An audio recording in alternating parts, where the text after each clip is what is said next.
name's Lou Irwin. I came to the station in 1965, January 65. Cecil Tuck, the program director, hired me to come here. I did a documentary about the death of Sir Winston Churchill that the station aired. And he was impressed and hired me to do news. And the rest is history. The wire services always gave you a 5-minute summary before noon. Remember? Yes. And so every newsman in Los Angeles ripped off that 5-minute summary, went into the studio and read it. And I told Wayne a long time ago, you could punch the button on your radio and tell exactly where he was in the summary because every one of them was broadcasting the same summary of 5-minute news. My idea was to do a 15-minute newscast that would essentially be a combination of Time magazine and That Was the Week That Was. That's how I presented it to John. We used to come over here to the hotel and discuss this on weekends. I came in on weekends to do newscasts. And John was very open to it. I could not have gotten this on the air on any other station in Los Angeles. Tight formats everywhere. Still to this day, you set a format and you stick to it and you don't deviate from it. That wasn't the situation at KRLA, and primarily because of John. I mean, it's great to have a manager who is open to new ideas. That's really rare in broadcasting. When you walked in with a different idea, I mean, I could have kissed you. I was so sick of the same thing happening at noon every day. When Lou came in with the idea of this different kind of presentation of news, I was so excited about it. I was ready to go on the. If I could have sung, I would have gone on the air with Len Chandler. Oh, that was probably the best experience I've ever had in my life. That 1 year doing the Credibility Gap. It was professionally, it was rewarding, and it was great to be able to come to work feeling that I could do something different every day.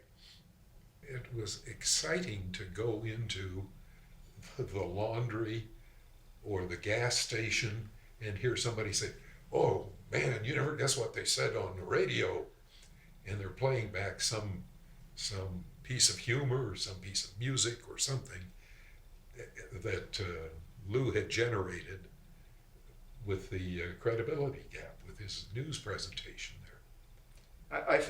I mean, somebody told me that the news hours were the highest rated hours on the station. And I don't think that's ever happened on a rock and roll radio station. When we started the Credibility Gap, it was in June of 1968. Went on the air on a Monday. It was the day before the primary election in Southern California. And we did some bits. It was, I remember, a lot of fun. I had previously owned an audio news service and had sold it to City News Service in order to come over here to do the Credibility Gap. I couldn't do both. And, but I kept one client. It was the Robert Kennedy campaign. And I had these tape recorders in the newsroom at the station. And we recorded Kennedy's victory speech on that Tuesday night. And I was going over to the Ambassador Hotel, just walking out the door of the station, going over to the Ambassador Hotel because it was obvious that he was now going to be the nominee for the Democratic Party. And I figured, well, I'm going to try to get the business for the whole national campaign. I've been beating the Oregon primary and the California primary to stations. So I just got to the bottom of the stairs, and the girl who was feeding the excerpts from Kennedy's speech comes flying out the door, and she says, "He's been shot." Came back in the station and got the news, called Len Chandler up and said, "Can you get down here to the station? Kennedy has been shot. We need you." So I stayed here at the station all that night with Len, working up little features about Kennedy's assassination. And Len would provide music for it. And I stayed here at the hotel. It's the only time I've ever stayed here at the hotel.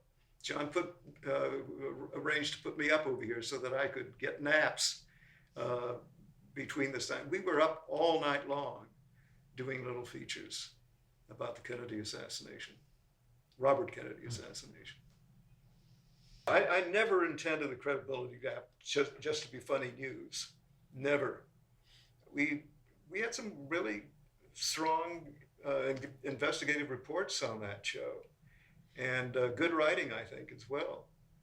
And yeah,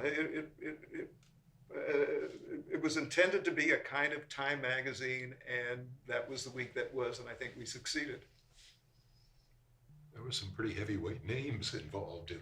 Oh yeah, people called us constantly wanting to be on the show. George Harrison, for example, who would imagine that you'd get a call from George Harrison saying that he'd like to come and join us? Yeah, we had Jose Feliciano, the people who were on Laugh-In. Yeah, a lot of famous names came by and just played with us. Sometimes we were still recording stuff for the second part of the show while the first part of the show was on the air. But it started early. It wasn't. It wasn't a spur of the moment kind of thing. Oh, very little of it was improvised. The guys were there working at 6 in the morning. Oh yeah. For a broadcast that might go on at 8. 9. Yeah. We worked our butts off.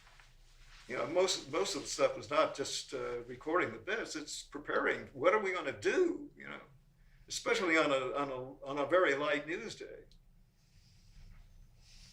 And you know, we didn't stick to this kind of format where we're doing phony news, where some news announcer is interviewing somebody. We were doing classical bits, I think. We would have a guy, if there was a tidal wave, we'd interview the tidal wave. I mean, the humor, the satire in there was hilarious at times. Oh yeah, I mean, many times it wasn't at all, though. You know, we did our best, but there were times that we just had a bunch of clunkers. But you know, we were doing 3 shows a day, and sometimes 2 sketches in a show. So we're doing well over 1,000 bits a year. And yeah, I thought some of the stuff that we did was hilarious. I certainly laughed a lot. I did more laughing that year than any year of my life, I think.